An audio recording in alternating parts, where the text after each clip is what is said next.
Assalamualaikum warahmatullahi wabarakatuh.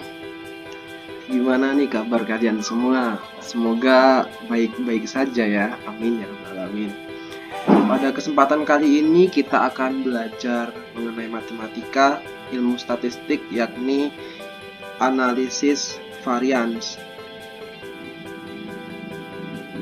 Sebelum ke pembahasan, kita belajar terlebih dahulu. Saya akan perkenalkan anggota kelompok dari kelompok 4 statistika kelas A, yakni yang pertama ada Hikmatul Hasanah, yang kedua ada Eko Ardianto, yang ketiga ada Cindy Atika Rahmarimedi, dan yang keempat ada Asinur Octavia.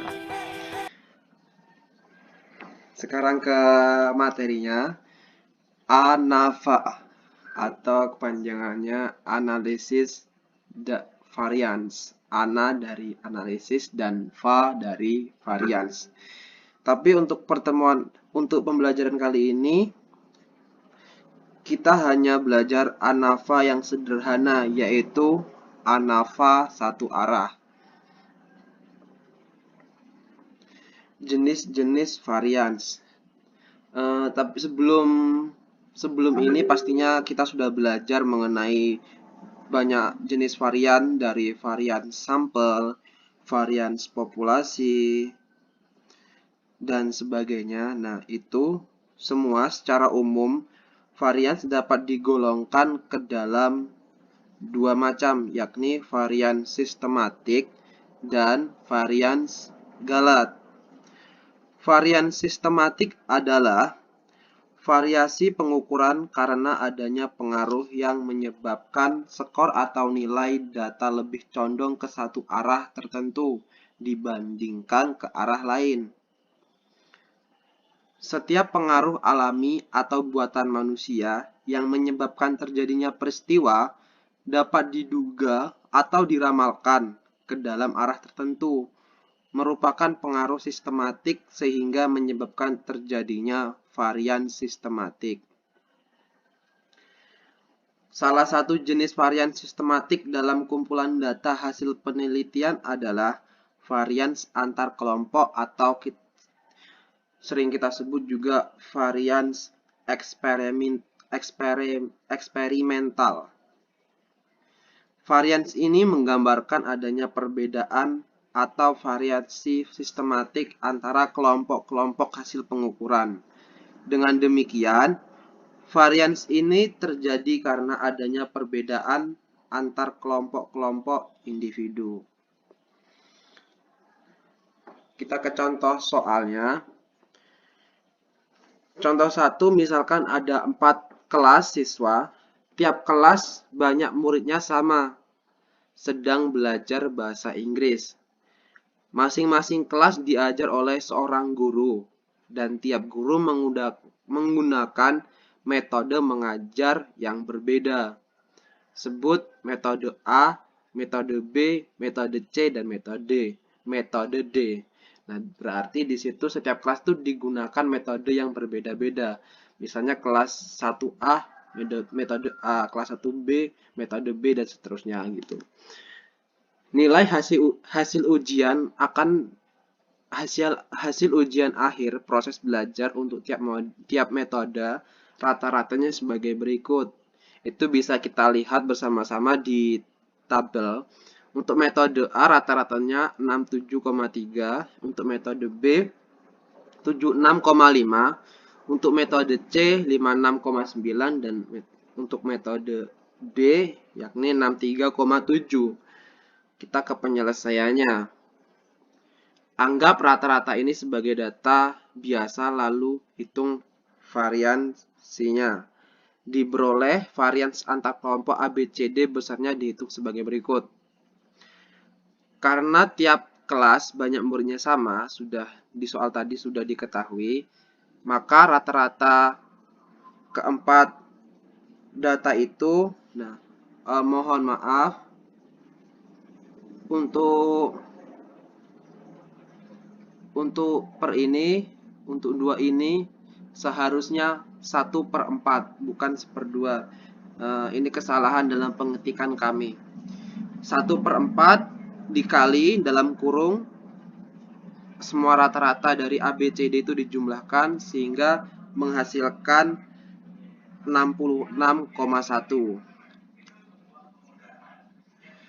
Jumlah kuadrat-kuadrat JK dikoreksi, yaitu setiap data dikurangi rata-ratanya lalu dikuadratkan dan kemudian dijumlahkan.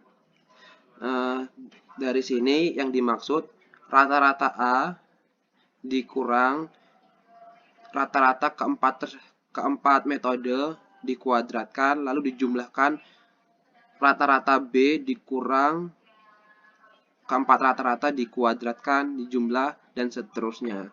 Itu menghasilkan nilai 200. Bagi oleh derajat kebebasannya ialah banyak kelompok yang dikurangi 1. Jadi dari metodenya kan 4 dikurang 1 menghasilkan 3. Diperoleh varians antar kelompok A, B, C, D sebesar 66,67 gitu.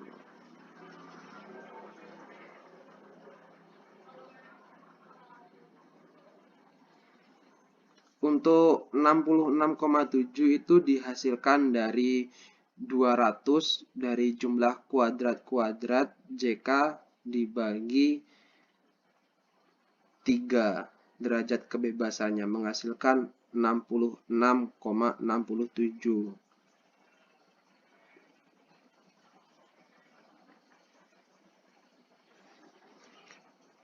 Yakni sekarang ke contoh kedua. Misalkan dua jenis makan ayam, sebut saja jenis A dan jenis B. Dicobakan terhadap 5 ekor ayam. A dicobakan kepada 5 ekor ayam, B terhadap 4 ekor ayam. Segala karakteristik ke-9 ekor ayam itu misalnya besar, jenisnya, umurnya, dan lain-lain, yaitu sama. Setelah 20 hari percobaan, pertambahan berat dagingnya dalam ons ditimbang dan dicatat. Hasilnya sebagai berikut. Makanan A itu menghasilkan untuk ayam pertama 3,2, selanjutnya 3,7, 3,9, 3,6, 3,5. Untuk makanan B 2,2, 2,9, 2,5 dan 2,4. Kita ke penyelesaian. Pertambahan berat daging karena kedua jenis makan itu rata-ratanya yakni 3,58 dan rata-rata makanan B yakni 2,50. Untuk menghitung rata-ratanya itu dijumlahkan lalu dibagi makanan A dibagi 5 dan makanan B dibagi 4. Rata-rata ini berbeda, bervariasi sehingga kita katakan ada varians antar kelompok.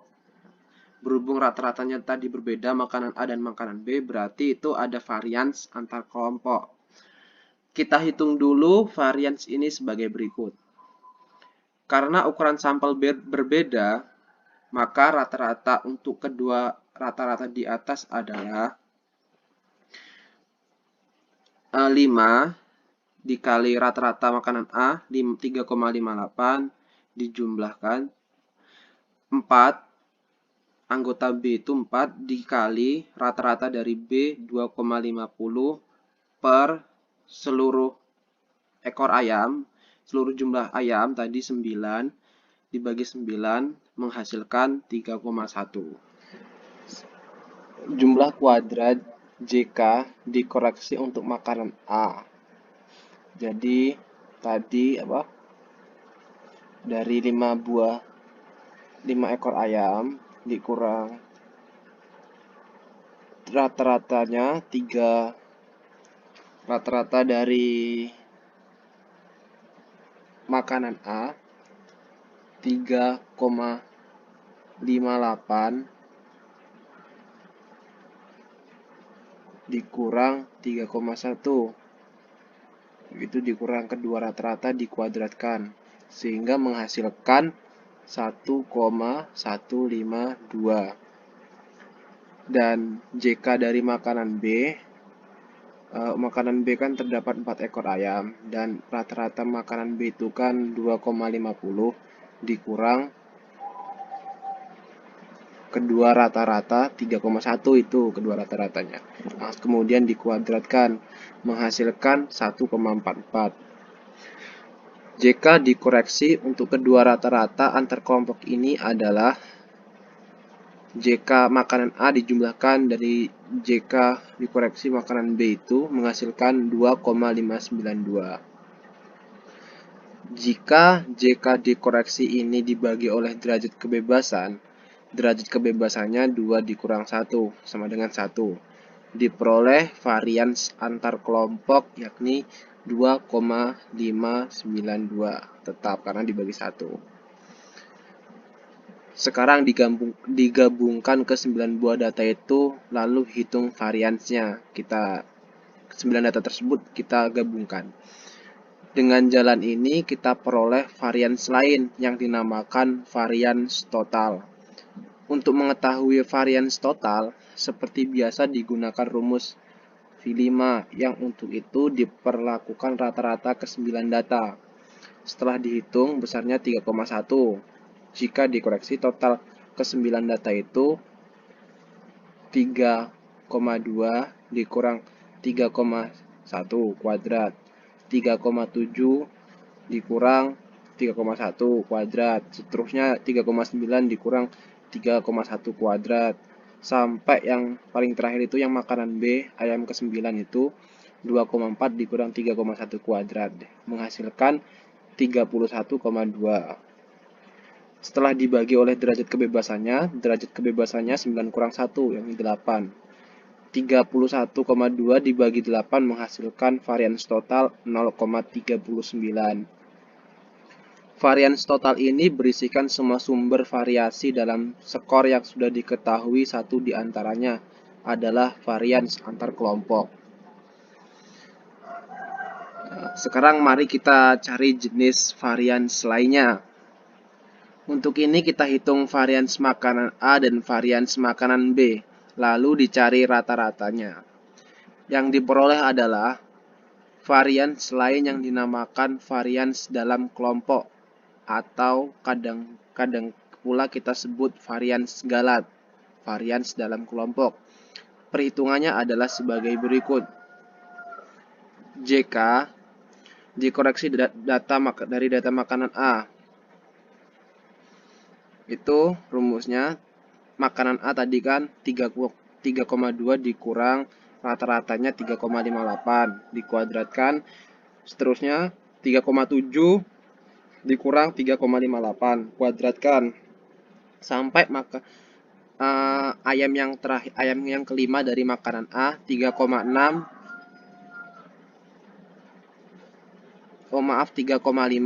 dikurang 3,58 dikuadratkan, itu menghasilkan 0,268. Sedangkan untuk JK data makanan B 2,2 dikurang rata-ratanya makanan B tadi 2,50 dikuadratkan. Selanjutnya tadi ada 2,9 dikurang rata-rata makanan B 2,50 dikuadratkan, sampai ayam yang keempat 2,4 dikurang rata-rata makanan B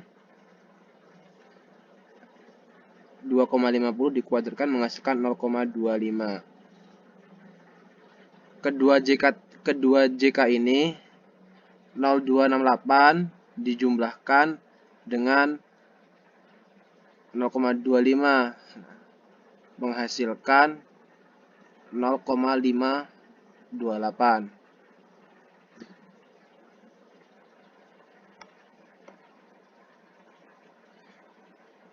Dibagi oleh derajat kebebasannya yakni 9 kurang 2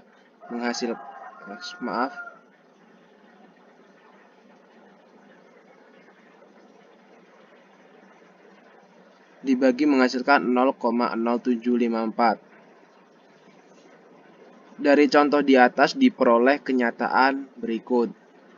JK antar kelompok kita mendapatkan 2,592. Dari sini. Nah, ini 2 JK antar kelompok.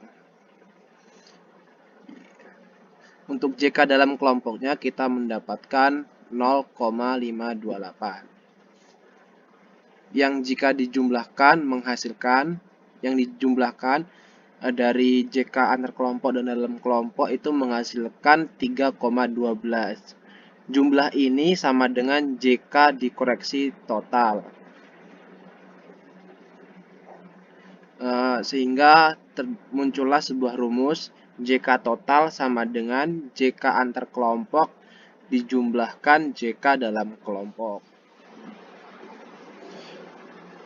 Sekarang ke analisis varian satu arah. Sebelumnya telah diuraikan cara menguji kesamaan dua rata-rata populasi yang masing-masing berdistribusi independen, berdistribusi normal, dan memiliki varians yang homogen. Untuk itu digunakan uji T dalam hal kedua varian yang tidak diketahui dan uji Z untuk kedua varian yang diketahui besarnya. Sekarang dalam bagian ini kita akan bahas perluasannya, yaitu menguji kesamaan K di mana K lebih dari 2 buah rata-rata populasi. Tepatnya misalkan kita mempunyai K di mana K lebih dari 2 buah populasi yang masing-masing berdistribusi independen dan normal dengan rata-rata mu1, mu2 sampai mu K dan simpangan baku berturut-turut sigma 1, sigma 2 sampai sigma K akan diuji hipotesis 0, H0 dengan tandingannya H1. Selain daripada asumsi kenormalan tentang populasi, untuk pengujian ini juga akan dimisalkan bahwa populasi bersifat homogen ialah bahwa sigma 1 kuadrat sama dengan sigma 2 kuadrat sama dengan titik-titik sama dengan sigma K kuadrat. Dari tiap populasi secara independen kita ambil sebuah sampel acak berukuran N1 dari populasi ke-1, N2 dari populasi kedua, dan seterusnya, NK dari populasi ke K. Data sampel akan dinyatakan dengan YIZ yang berarti data ke Z dalam sampel yang diambil dari populasi ke-1. Data ke Z dalam sampel yang diambil dari populasi ke-1. Untuk lebih mudahnya kita lihat tabel berikut. Maaf ini sudah coret-coretan.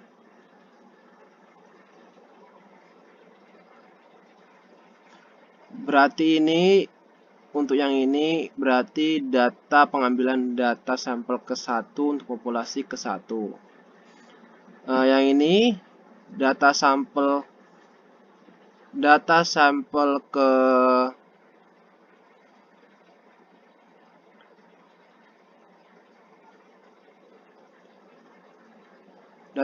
ke-1 untuk populasi kedua.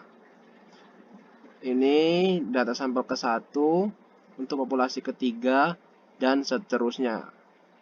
Mungkin bisa dilihat di tabel lebih enaknya. Untuk menguji H0 melawan H1 yang kita bicarakan, varians-varians inilah yang akan digunakan, tepatnya varians antar kelompok dan varians dalam kelompok. Dengan persyaratan tentang populasi seperti tersebut di atas. Ternyata bahwa rasio varians antar kelompok terhadap varians dalam kelompok membentuk statistik F, tepatnya F sama dengan varians antar kelompok dibagi varians dalam kelompok. Statistik F inilah yang digunakan untuk menguji H0. Jika kedua varians dalam statistik F di atas dituliskan menggunakan jumlah kuadrat, maka rumus untuk menguji H0 berubah menjadi F sama dengan sigma N1 buka kurung Y1 dikurangi Y kuadrat dibagi K dikurangi 1 dibagi sigma YIJ dikurangi YI kuadrat dibagi sigma NI dikurangi 1. Dengan YIJ sama dengan data ke J dalam sampel ke I besar sama dengan 1,2, sampai seterusnya sampai dengan K, dan J sama dengan 1,2 seterusnya sampai NJ. NJ di sini adalah ukuran sampel dari populasi ke I. Y bar 1 sama dengan sigma YIJ dibagi NI sama dengan rata-rata untuk sampel ke I. Y sama dengan sigma YIJ, sigma NJ sama dengan rata-rata untuk semua data. Ternyata bahwa statistik di atas berdistribusi F dengan derajat kebebasan pembilang V1 sama dengan K dikurangi 1 dan derajat kebebasan penyebut P2 sama dengan N1 ditambah seterusnya sampai dengan NK dikurangi K.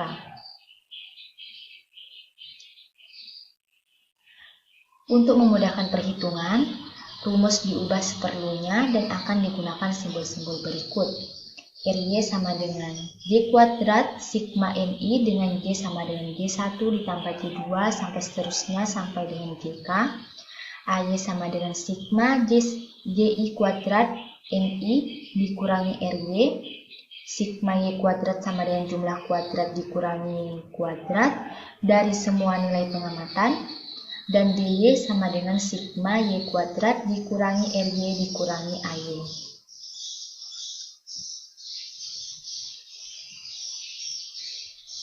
RY, AY, DY, dan sigma Y kuadrat ini merupakan jumlah kuadrat-kuadrat yang berturut-turut berdasarkan sumber-sumber variasi rata-rata antar kelompok, dalam kelompok, dan total. Setiap jumlah kuadrat-kuadrat sumber variasi didampingi oleh derajat kebebasan. Untuk rata-rata derajat kebebasan sama dengan 1, untuk antar kelompok derajat kebebasan sama dengan K dikurangi 1, untuk dalam kelompok derajat kebebasan sama dengan sigma NI dikurangi 1, dan untuk total derajat kebebasan sama dengan sigma NI. Jika tiap jumlah kuadrat dibagi derajat kebebasannya masing-masing, diperoleh varians untuk masing-masing sumber variasi, yang di sini akan disebut dengan kuadrat tengah. Dengan jalan membagi kuadrat tengah antar kelompok oleh kuadrat tengah dalam kelompok, maka diperoleh F sama dengan AY dibagi K dikurangi 1 dibagi DY per sigma NI dikurangi 1. Di mana dapat digunakan untuk menguji hipotesis kesamaan beberapa rata-rata populasi. Jika harga F ini lebih besar dari F daftar dengan derajat kebebasan pembilang K dikurangi 1 dan penyebut sigma NI dikurangi 1 untuk alfa yang dipilih, maka hipotesis H0 ditolak. Analisis untuk menguji kesamaan K buah rata-rata populasi yang dibicarakan di sini dikenal dengan analisis varian satu arah. Dinamakan demikian karena analisisnya menggunakan varians dan data hasil pengamatan merupakan pengaruh satu faktor.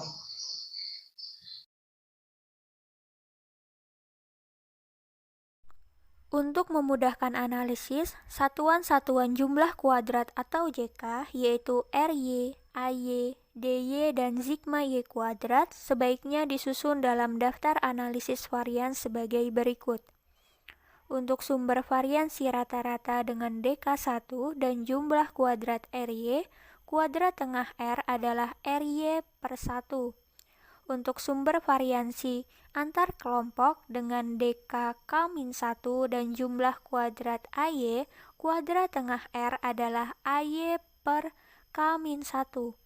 Untuk sumber variansi dalam kelompok dengan DK sigma NI-1 dan jumlah kuadrat adalah DY, maka kuadrat tengah D adalah DY per sigma NI-1. Dan nilai F adalah nilai variansi antar kelompok dibagi dengan variansi dalam kelompok. Untuk total DK itu adalah sigma NI dan untuk total jumlah kuadrat adalah sigma Y kuadrat. Contoh, 4 macam campuran makanan diberikan kepada kambing dalam rangka percobaan untuk meningkatkan pertambahan berat dagingnya. Setelah percobaan selesai, pertambahan berat dagingnya dicatat dan hasilnya sebagai berikut. Berikut ini merupakan data hasil pengamatan pertambahan berat daging kambing dalam kilogram setelah percobaan selesai. Untuk pertambahan berat karena makanan pertama, jumlahnya itu 82 dengan rata-rata 16,4. Untuk pertambahan berat karena makanan kedua, jumlahnya 80, rata-rata 16,0. Untuk pertambahan berat karena makanan ketiga, jumlahnya 58 dengan rata-rata 14,5. Dan pertambahan berat karena makanan keempat, jumlahnya 60 dengan rata-rata 15,0. Kita misalkan bahwa pertambahan berat berdistribusi normal dan untuk data yang sama tidak diuji bahwa populasinya mempunyai varians yang homogen, yaitu sigma 1 kuadrat sama dengan sigma 2 kuadrat sama dengan sigma 3 kuadrat sama dengan sigma 4 kuadrat. Untuk memperoleh daftar analisis varians diperlukan harga-harga berikut ini. Harga RY sama dengan 82 ditambah 80 ditambah 58 ditambah 60 dikuadratkan dibagi dengan 5 ditambah 5 ditambah 4 ditambah 4 sama dengan 78.400 dibagi dengan 18 menghasilkan 4.355,56. Untuk harga AY sama dengan 82 kuadrat per 5 ditambah 80 kuadrat per 5 ditambah 58 kuadrat per 4 ditambah 60 kuadrat per 4 dikurang harga RY yaitu 4.355,56 sama dengan 10,24. Untuk nilai atau harga sigma Y kuadrat itu sama dengan setiap nilai Y itu dikuadratkan dan menghasilkan 4.738. Untuk nilai DY sama dengan nilai dari sigma Y kuadrat dikurang RY dikurang AY sama dengan 4.738 dikurang 4.355,56 dikurang 10,24 menghasilkan 372,2. Dengan K sama dengan 4, sigma NI sama dengan 18, dan sigma NI-1 sama dengan 14, maka daftar analisis varians atau ANAVA untuk soal di atas nampak seperti dalam daftar berikut ini. Daftar analisis varians pertambahan berat daging kambing karena 4 macam makanan. Untuk sumber variansi rata-rata dengan DK1 dan jumlah kuadrat 4.355,56, kuadrat tengahnya adalah 4.355,56. Untuk sumber variansi antar kelompok dengan DK3 dan jumlah kuadrat 10,24, kuadrat tengahnya adalah 3,41. Dan untuk sumber variansi dalam kelompok dengan DK14 dan jumlah kuadrat 372,2, kuadrat tengahnya 26,59. Dan untuk nilai F-nya didapat 3,41 dibagi 26,59 menghasilkan 0,128. Dari daftar distribusi F dengan DK pembilang 3 dan DK penyebut 14 dan peluang 0,95 atau alfa 0,05 didapat F sama dengan 3,34. Ternyata bahwa F sama dengan 0,128 lebih kecil dari 3,34. Jadi hipotesis H0 μ1 sama dengan μ2 sama dengan μ3 sama dengan μ4 diterima dalam taraf nyata 0,05. Keempat macam campuran makanan itu menyebabkan pertambahan berat badan kambing yang tidak berbeda secara nyata. Dengan kata lain, keempat macam makanan itu sama efektifnya, sehingga campuran mana saja yang digunakan akan memberikan hasil yang secara nyata tidak berbeda.